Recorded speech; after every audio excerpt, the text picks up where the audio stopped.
Hello everyone, myself Dr. Manju Meena, Assistant Professor in Chemistry from Government College Kota. आज हम organic synthesis via इनोलेट्स के अंतर्गत ethyl एसीटोएसिटेट की कीटोइनोल चलावयवता का अध्ययन करेंगे। तो एसीटोएसिटिक एस्टर हम जानते हैं, उसके प्रीवियस लेक्चर्स में देखा था कि उसके कीटो रूप की कुछ क्रियाएं होती हैं, कुछ इनोल रूप की क्रियाएं होती हैं।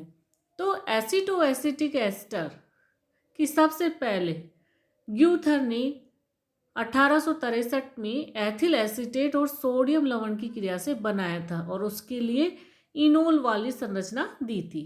उसमें क्या होता है, जो कि हमने प्रीवियस लेक्चर में देखा था, CH3 COH, दूसरी तरफ double bond CH COO C2H5।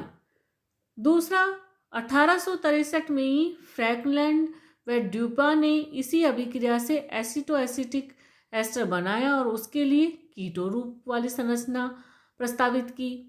कीटो रूप में क्या होता है, CH3 C double bond O CH2 COO C2H5। तो ग्लूथर की संरचना अर्थात इनोल रूप के पक्ष में क्या क्या प्रमाण हैं वो हम देखें कि जब एसीटोएसिटिक एस्टर की सोडियम के साथ अभिक्रिया करवाई जाती है तो इसका सोडियम लवण बनता है, वह हाइड्रोजन गैस निकलती है। यह अभिक्रिया OH समूह की सूचक है।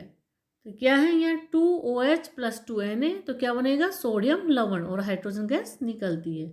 जब इसकी क्रिया ब्रोमीन के एल्कोहली विलयन के साथ करवाई जाती है तो ब्रोमीन का रंग उड़ जाता है, जो कि कार्बन कार्बन डबल बॉन्ड की पुष्टि करता है। C डबल बॉन्ड C और Br2 से जब क्रिया कराएंगे तो ये सिंगल बॉन्ड में कन्वर्ट हो जाएगा और दोनों ब्रोमीन परमाणु अलग अलग कार्बन पे आके अटैच हो जाते हैं, जो कि क्या इंडिकेट करते हैं कि कार्बन कार्बन के बीच में डबल बॉन्ड पाया जाता है।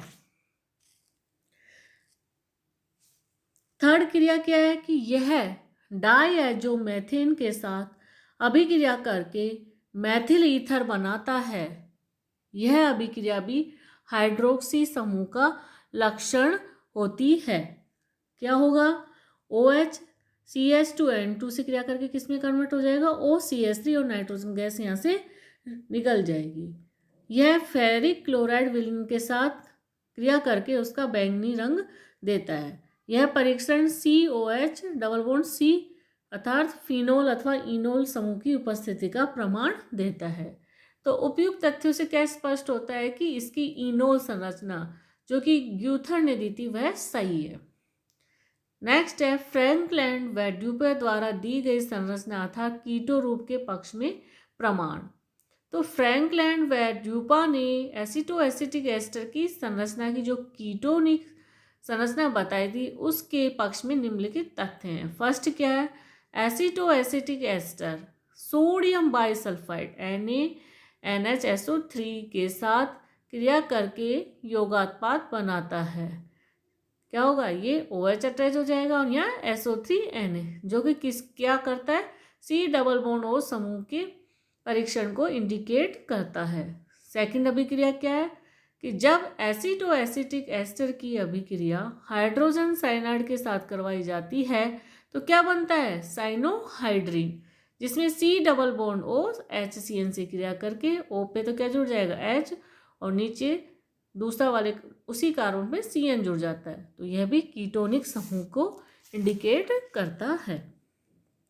थर्ड क्या है इसकी, एसीटोएसिटिक एस्टर हाइड्रोक्सिलेमीन के साथ ऑक्जिम व फेनिल हाइड्रोजीन के साथ फेनिल हाइड्रोजोन बनाते हैं। ये अभिक्रियाएं भी C डबल बॉन्ड O समूह की अभिलाक्षणिक अभिक्रियाएं हैं। अतः उपयुक्त अभिक्रियाओं से एसीटोएसिटिक एस्टर की कीटोनिक संरचना की पुष्टि होती है। चूंकि दोनों वैज्ञानिकों ने अपनी अपनी संरचना की पुष्टि में प्रायोगिक तथ्य दिए, इसलिए कौन सी संरचना सही है इस बात पर काफी समय तक विवाद चलता रहा, जब तक कि 1911 में नोर ने यह नहीं बताया कि दोनों ही संरचनाएं सही हैं। वह विलयन अथवा द्रव अवस्था में दोनों ही रूप उपस्थित रहते हैं और उनमें परस्पर क्या रहता है, इक्विलिब्रियम या साम्य स्थापित हो जाता है। उन्होंने दोनों रूपों को पृथक करके भी बताया। ये एसिटिक एस्टर का कीटो रूप है। इनोल में क्या होगा, ये वाला H यहाँ शिफ्ट हो जाएगा और यहाँ डबल बॉन्ड आ जाएगा। तो इस विलयन में यदि हम कोई ऐसा अभिकर्मक मिलाएं जो कि कीटो रूप से तो अभिक्रिया करता है, तो अभिक्रिया के फलस्वरूप क्या होगी, कीटो रूप की सांद्रता कम हो जाती है और ले सातेलिए के नियम अनुसार साम्य स्थापित हो जाता है और इनोल रूप कीटो में परिवर्तित होता जाता है। जब तक कि कीटो रूप से अभिक्रिया चलती रहेगी, इनोल रूप किसमें कन्वर्ट होता रहेगा, कीटो रूप में। इसी प्रकार यदि कोई ऐसा अभिकर्मक डाले जो इनोल रूप से क्रिया करने वाला हो, तो कीटो रूप इनोल में तब तक परिवर्तित होता रहेगा जब तक कि सारा कीटो रूप इनोल में परिवर्तित नहीं हो जाए। अब है कीटो व इनोल रूपों का पृथक्करण, separation of keto and enol forms. यद्यपि दोनों रूप विलयन में हो तो भी अभिक्रियाएं अपनी इच्छा अनुसार हो सकती है, फिर भी शुद्ध रूप में इन्हीं दोनों को पृथक करने के लिए अग्रलिखित दो विधियां उपयोग में लाई जाती है। फर्स्ट क्या है, प्रभाजी आसवन या फ्रैक्शनेशन डिस्टिलेशन, और सेकंड है नॉर विधि। तो सबसे पहले हम देखेंगे प्रभाजी आसवन। कीटो व इनोल रूपों में से इनोल रूप अधिक वाष्पशील होता है क्योंकि इसमें निम्न प्रकार से अंतराणुक हाइड्रोजन बंद होता है। क्या होगा, यहाँ क्या होता है, इनोल रूप में OH समूह होता है, यहाँ कीटोनिक समूह होता है, तो इनमें कौन सा इंट्रामोलिकुलर हाइड्रोजन बंद बन जाता है। कम दाब पर इनोल रूप का क्वथनांक कितना आता है, बॉइलिंग पॉइंट 33 डिग्री। व कीटो रूप का बॉइलिंग पॉइंट कितना होता है, 40 डिग्री सेंटीग्रेड।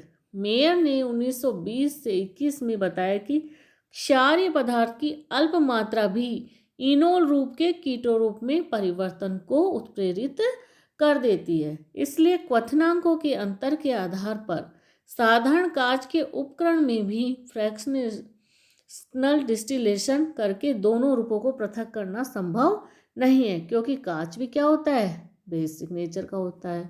मेयर ने सिलिका उपकरण से धूल व नमी को साफ करके उसका उपयोग कम दाब पर आसवन के लिए किया और दोनों समावयवों को शुद्ध रूप में प्राप्त किया। इस प्रकार की अवस्था में आसवन करना एसेप्टिक आसवन कहलाता है। सेकंड विधि क्या है, नोर विधि। तो 1911 में नोर ने एसिटिक एस्टर के दोनों समावयवी रूपों को पृथक प्राप्त किया। उन्होंने ठोस कार्बन डाइऑक्साइड व ईथर का उपयोग करते हुए एसिटिक एस्टर के हल्के पेट्रोल विलयन को ठंडा किया तो सुई के प्रकार के क्रिस्टल प्राप्त हुए जिनका की गलनांक कितना था, -39 डिग्री सेंटीग्रेड। इन क्रिस्टलों में इनोल समूह का कोई गुण उपस्थित नहीं था, जबकि कीटो समूह के गुण उपस्थित थे, अर्थात ये क्रिस्टल विशुद्ध कीटो रूप के थे। इनोल रूप प्राप्त करने के लिए नोर ने एसिटिक एस्टर के सोडियम लवण को हल्के पेट्रोल में डालकर -78 डिग्री सेंटीग्रेड तक ठंडा किया और फिर उसे हाइड्रोजन क्लोराइड की इतनी मात्रा के साथ गर्म किया कि सोडियम लवण विघटित होकर मुक्त एस्टर में परिवर्तित हो सके। ऐसा करने से जो उत्पाद प्राप्त हुआ तो वह क्रिस्टलीय ठोस न होकर कैसा था, कांच के जैसा ठोस था। इस यौगिक में कीटो समूह का कोई भी गुण उपस्थित नहीं था, जबकि FeCl3 के साथ गहरा रंग प्राप्त हुआ एवं इसने ब्रोमीन जल को भी रंगहीन कर दिया, अर्थात यह विशुद्ध इनोल रूप था। तो इस प्रकार हम देखते हैं कि कम ताप पर अलग अलग परिस्थितियों में दोनों रूप अलग अलग अस्तित्व रखते हैं, किंतु ताप बढ़ाने के साथ इनमें क्या स्टार्ट हो जाता है, अंतर परिवर्तन प्रारंभ हो जाता है और एसिटिक एस्टर सदैव ही किस रूप में पाया जाता है, कीटो इनोल रूप के मिश्रण के रूप में प्राप्त होता है। अब है कीटो इनोल अनुपात को ज्ञात करना। किसी टोटोमेरिक मिश्रण में प्रत्येक रूप की कितनी प्रतिशत मात्रा है वो क्या कहलाता है, कीटो इनोल अनुपात कहलाता है। इसको ज्ञात करने की दो मेथड्स हैं, फर्स्ट है फिजिकल मेथड, सेकंड है केमिकल मेथड्स। तो फर्स्ट हम देखेंगे फिजिकल मेथड्स। कीटो इनोल अनुपात ज्ञात करने की भौतिक विधियां उत्तम होती हैं क्योंकि ये साम्यावस्था को विचलित नहीं करती है। प्रमुख भौतिक विधियां हैं। फर्स्ट है, प्रत्येक समावयवों की किरणों की वक्रता सूची रिफ्रैक्टिव इंडेक्स की गणना कर ली जाती है और साम्य मिश्रण के वक्रता सूची के मान से प्रत्येक रूप की प्रतिशत मात्रा ज्ञात हो जाती है। सेकेंड है इसमें एनएमआर। यदि एसिटो एसिटिक एस्टर के एनएमआर स्पेक्ट्रा का अध्ययन करें तो हम देखते हैं कि CH2 व डबल बॉन्ड CH प्रोटॉन अलग अलग संकेत देते हैं और इन संकेतों की सहायता से कीटो इनोल रूप को ज्ञात करना संभव है। यह है इसका एनएमआर स्पेक्ट्रम। इसमें हम देखें कि जो ये वाला है C डबल बॉन्ड CH वाला 5th नंबर यहाँ देता है और जो CH2 समूह थर्ड वाला इस जगह देता है। तो NMR की सहायता से भी हम इसको डिटेक्ट कर सकते हैं। सेकंड मेथड है इसका केमिकल मेथड। इनमें हम मुख्य रूप से कुर्ट मेयर अनुमापन विधि का उपयोग करते हैं। इस विधि में एसिटो एसिटिक एस्टर निश्चित भार में ठंडे ब्रोमीन विलयन का अधिक मिलाकर शीघ्रता से बेटा नेफ्थोल द्वारा तुरंत ही ब्रोमीन का अधिक नष्ट कर देते हैं। इससे क्या होता है कि ब्रोमीन की इनोल रूप के साथ योगात्मक अभिक्रिया तो हो जाती है किंतु इतनी शीघ्रता से कीटो रूप इनोल रूप में परिवर्तित नहीं हो पाता है। तो इस प्रकार जो बना हुआ ब्रोमो एस्टर है उसका आकलन हम किसके द्वारा करते हैं? पोटेशियम आयोडाइड डालकर आयोडीन को सोडियम थायोसल्फेट से अनुमापन करके करते हैं। अभिक्रिया निम्न चरणों में होती है। फर्स्ट है इनोल रूप का ब्रोमीनीकरण। ये है इस एसिटो एसिटिक एस्टर का कौन सा रूप है? इनोल रूप। ये Br2 से क्रिया करेगा तो यहाँ Br अटैच हो जाएगा डबल बॉन्ड और एक यहाँ हो जाएगा। नेक्स्ट स्टेप में क्या होगा? यहाँ से HBr निकल जाएगा तो यहाँ कौन सा रूप हो जाएगा? Alpha bromo ester. Second step में क्या होगा? ब्रोमो एस्टर Ki द्वारा आयोडीन मुक्त करता है तो यहाँ क्या होगा? जो ये ब्रोमो एस्टर है पोटेशियम आयोडाइड के साथ क्रिया करवाई जाती है तो यहाँ से क्या निकल जाता है? KBr निकल जाएगा और साथ में क्या निकल जाएगी? I2। इस प्रकार मुक्त हुई आयोडीन का हाइपो द्वारा हम अनुमापन कर लेते हैं। I2 प्लस सोडियम बाइसल्फाइड तो ये किस में कन्वर्ट हो जाता है? Na2S4O6 और साथ में सोडियम आयोडाइड। तो इस प्रकार इनोल रूप के ब्रोमीनीकरण में कितनी ब्रोमीन उपयोग में आई इसकी गणना भी कर ली जाती है। एसिटो एसिटिक एस्टर के 1 मोल ब्रोमीनीकरण के लिए ब्रोमीन के 1 मोल की आवश्यकता पड़ती है। मेयर ने इस विधि से ज्ञात किया कि एसिटो एसिटिक एस्टर के में 92% तो क्या होता है? कीटो रूप होता है और 7.4% क्या होता है? इनोल रूप होता है। अब हम देखेंगे difference between tautomerism and resonance. चलाव्यता व अनुनाद में क्या अंतर होता है? तो जो चलाव्यता होती है इसमें दोनों संरचनाओं का क्या होता है? वास्तविक अस्तित्व होता है और उन्हें हम पृथक किया जा सकता है जो कि हमने प्रीवियस स्लाइड में देखा था। रेजोनेंस में क्या होता है? इसमें विभिन्न संरचनाओं का वास्तविक अस्तित्व नहीं होता है। सेकंड है इलेक्ट्रॉनों के साथ प्रोटॉन की भी स्थिति इसमें परिवर्तित होती है। जैसा कि हमने देखा था OH में H प्रोटॉन कन्वर्ट हो रहा था एक स्थान से दूसरे स्थान पर। इसमें केवल इलेक्ट्रॉनों की स्थिति बदलती है। थर्ड है दोनों संरचनाओं में से जिसकी ऊर्जा अधिक होती है साम्य अवस्था में उसकी मात्रा कम होती है। वास्तविक संरचना जिसे कि हम किसी एक अनुनादी संरचना द्वारा नहीं बताया जा सकता उसे अनुनादी संकर कहते हैं, रेजोनेंस हाइब्रिड, और इसकी ऊर्जा किसी भी अनुनादी संरचना से क्या होती है? कम होती है।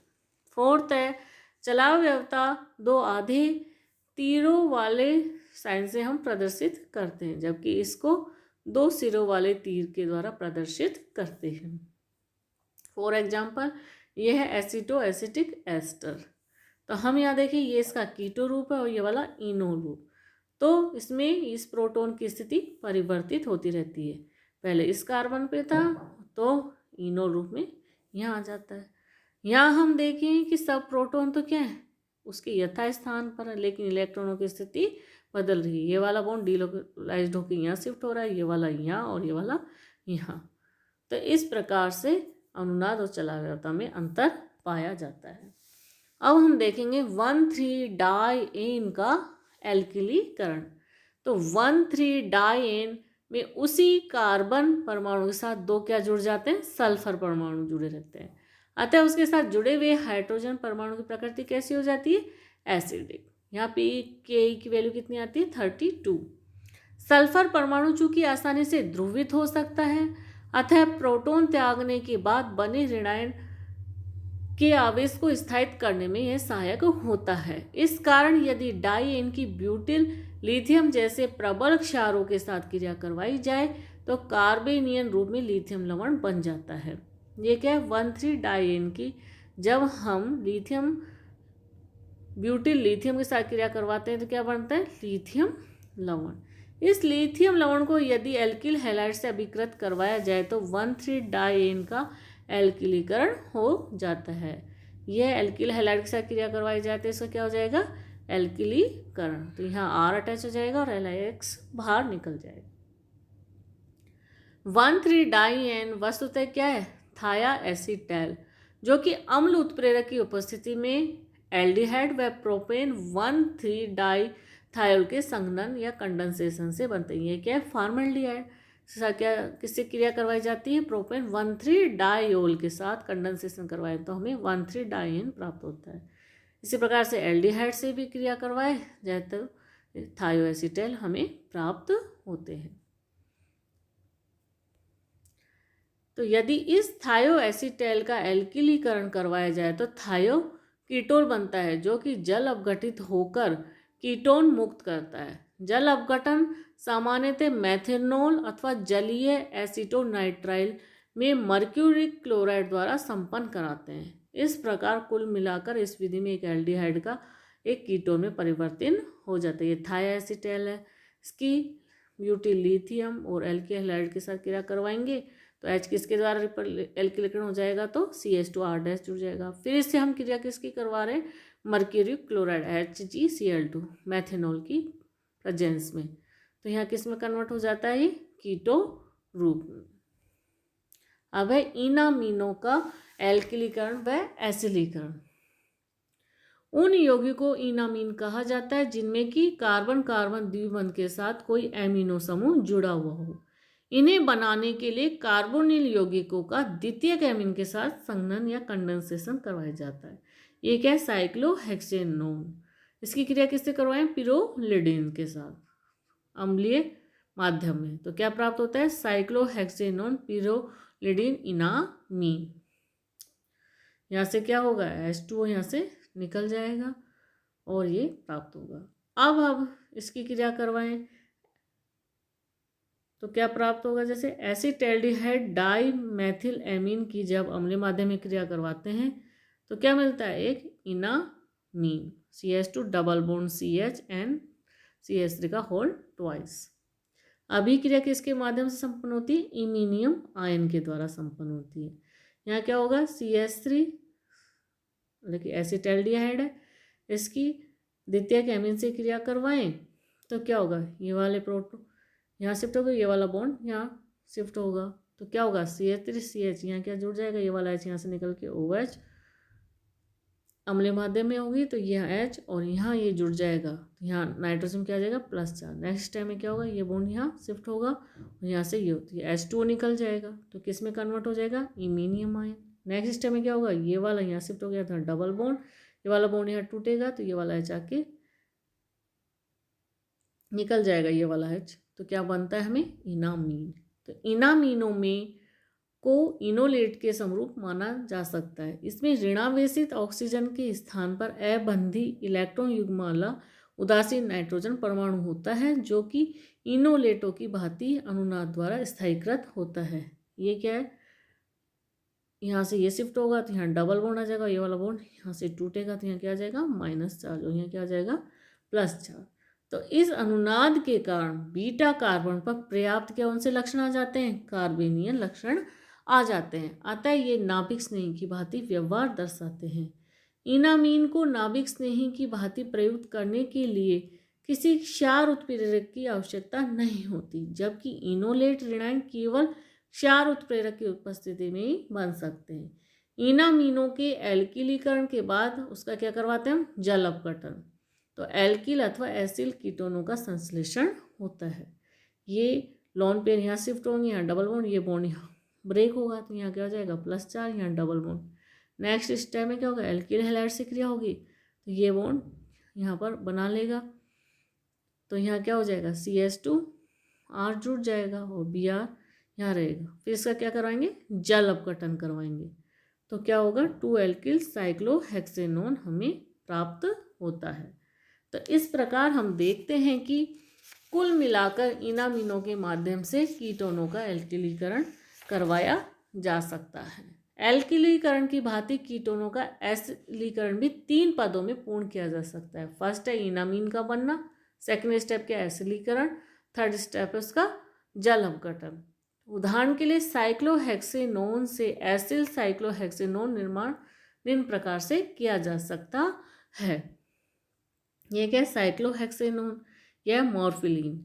तो क्या होगा अम्लीय माध्यम में क्या होगा, सबसे पहले इनामीन का निर्माण होता है तो ये वाला एन यहाँ बंद बना लेगा। फिर इसका हम क्या करवा रहे हैं CH3COL के साथ एसिलीकरण तो यहाँ क्या जुड़ जाएगा COCH3। फिर इसका हम क्या कराएंगे हाइड्रोलिसिस तो क्या प्राप्त होगा हमें अल्फा एसिटिल साइक्लोहेक्सेनोन। तो इनामिनों के माध्यम से कई प्रकार के एल्किल एवं एसिल कीटों का संश्लेषण किया जा सकता है। अतः कार्बनिक संश्लेषण में इनामीन भी काफ़ी महत्वपूर्ण निभाते हैं। Thank you.